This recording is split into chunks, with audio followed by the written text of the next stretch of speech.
beloved Boss Mike Cervera.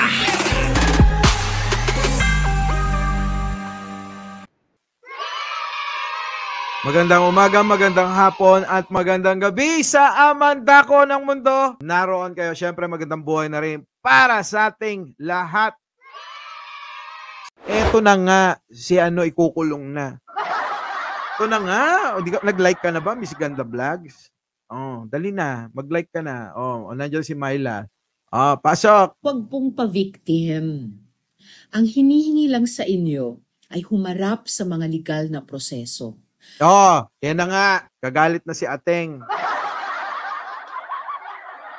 Sige, eto na. Umakyat ka. Meron akong sasabihin sa iyo. Eto na nga. 'Di ba? Yung mga banat nga ni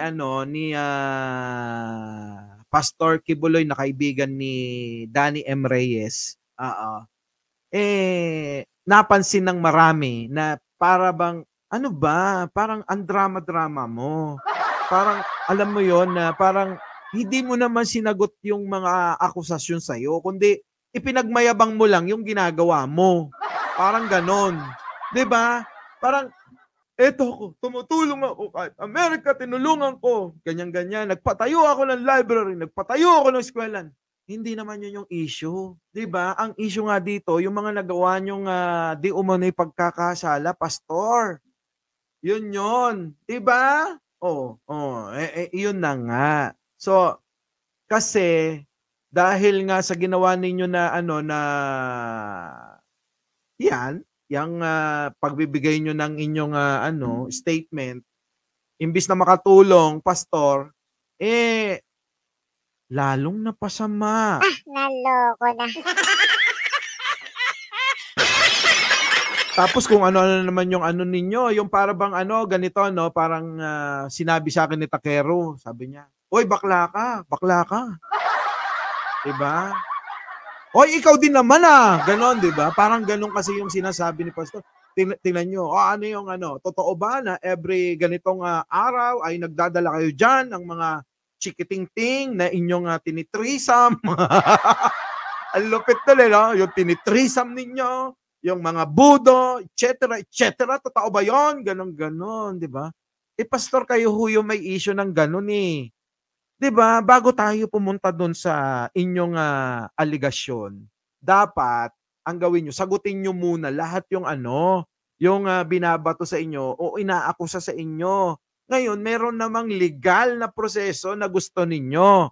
At eto naman, yung gusto ninyo na sinasabi ninyo na kailangan dito sa Pilipinas, kaya kayo nandito at pinanananggan ninyo itong ating batas. 'Di ba? Yung ginawa niya ng kalokohan sa ibang lugar di dapat doon kayo managot. Gusto niyo managot kayo sa Pilipinas? Ang ginawa ninyo ng kasalanan ay hindi naman dito. Meron din dito, may issue, 'di ba? Kaya lang yung sinasabi nyo sa Amerika, di doon nyo puntahan, doon nyo ginawa yung kasalanan Kagawad Isme, Boss Tom. Diba? Yun. Ayaw mong humarap sa pagdinig na pinamumunuan ni Risa Hontiveros. Di binabastos mo si Ateng. Naloko na. Panay ang bigay mo ng statement, hindi ka pupunta. Bakit hindi mo puntahan? Kung si Rapi Tulfo nga, pag nagpatawag sa RTA, pumupunta Pero pag ako pinatawag, neck mo. Naloko na. Baka pupunta. Diba? Ganon. Diba? Pero kung sa Senado, go ako, Gora Bells, ganon. Diba? Naloko na. Game!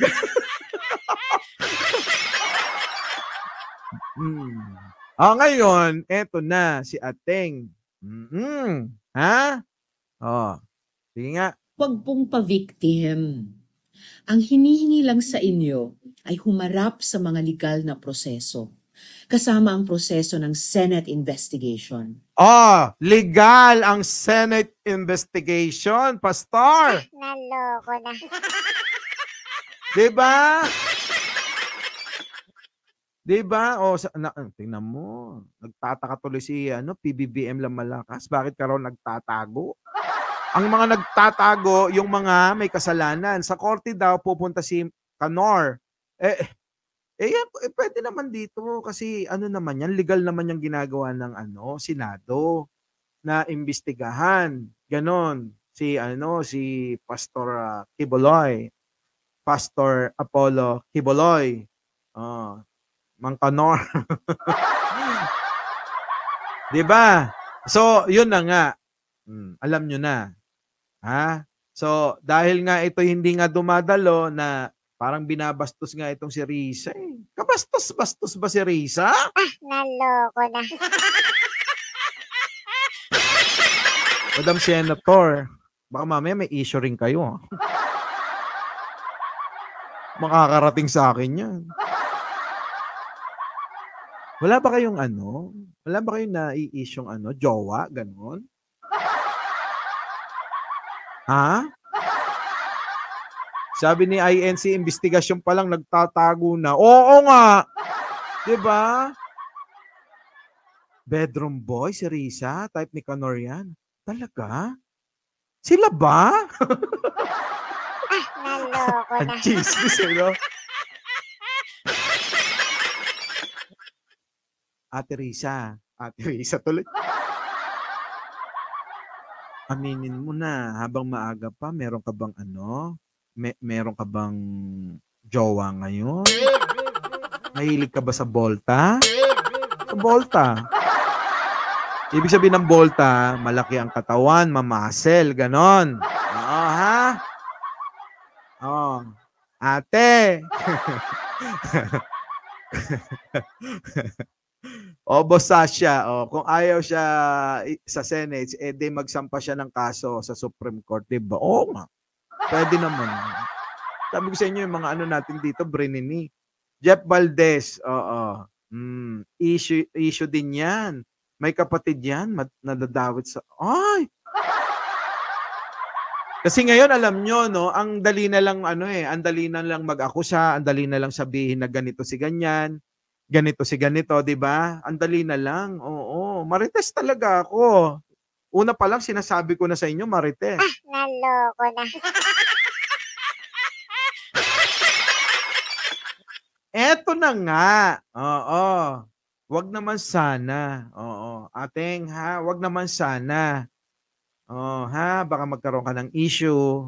Alam mo naman, may pakpak ang balita. May tenga ang bintana. Ding-ding. Diba? Kasi ngayon bintana na lang kasi dumudungaw ka sa kapitbahay mo. Ay, yung kapitbahay ko, Diyos ko, may nagatid na ibang sasakyan. Hindi yun yung jowa niya. Diba? Ganun tayo no? Tapos, ayan na naman, sisilip ka na naman sa bintana. Hala, iba na naman ang coaching naghatid. Ganon ang mga Marites. Tandaan nyo, ha? Ganon. Yung pala, Grab pala yun. Naloko na.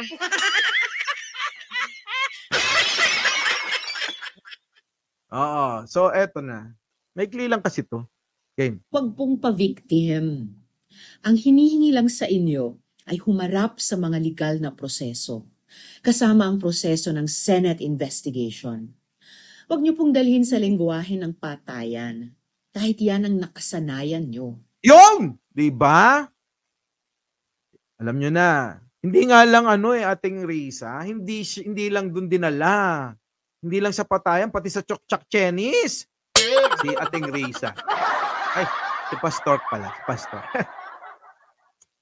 Diba? Totoo yun Totoo yung sinabi niya na bago nyo dalhin sa kung saan-saan yung usapan na nakasanayan nyo. Kasi halos lahat ng mga binitawang salita ni Pastor, yun yung nakasanayan nila. Diba? Go. Sa mga legal na proseso, kasama ang proseso ng Senate investigation. Huwag niyo pong dalhin sa lengguwahe ng patayan, kahit yan ang nakasanayan nyo. Diba? Huwag niyong dalhin sa mga lengguwahe ng patayan, Chokchak Chenis, diba? Yun doon niya dinala Dinala ni Pastor sa gano'n na pinagbintangan na naman si Madam Lisa at saka si ano na nakikipag-threesome. Naloko Diba? na. Sarap kaya ng threesome. Banatan mo. Oh. Huwag pong pa-victim. Ang hinihingi lang sa inyo ay humarap sa mga legal na proseso, Oh. kasama ang proseso ng Senate investigation. Huwag niyo pong dalhin sa lengguwahe ng patayan. Kahit Oh. yan ang nakasanayan niyo. Oh, nakasanayan nyo. So, ibig sabihin, si Pastor Q, nakasanayan niya rin kaya yung threesome? Pakisagot nga, press 1 kung medyo naniniwala. Press 2 kung hindi naniniwala. Bagwis, oh, shout out. Oh, hey pal, oh. 'Di ba? Oh, basta yung kasi yung style ni Kibuloy. Parang may tama si Risa na halos lahat yung sinabi niya na paninira, gawain niya. 'Di ba? Gawain niya lahat 'yun. 'Di ba? Mahilig sa chuk-chak Chinese.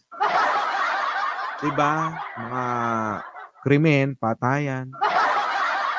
Tapos ang masakit pa nito, dinamay niya si Duterte, si Sara.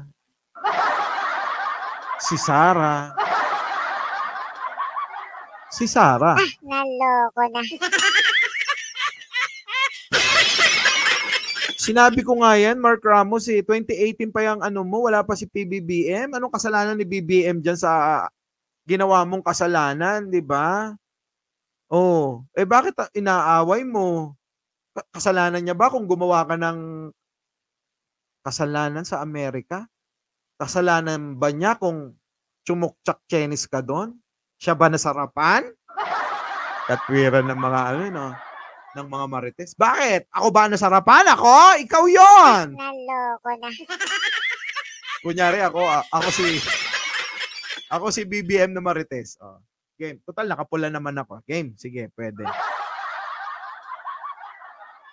Nagtitreesome kayo. Hoy, pastor, hindi Naloko Wag mo na. ngang ibintang, wag mong ibintang sa akin yung ginagawa mo.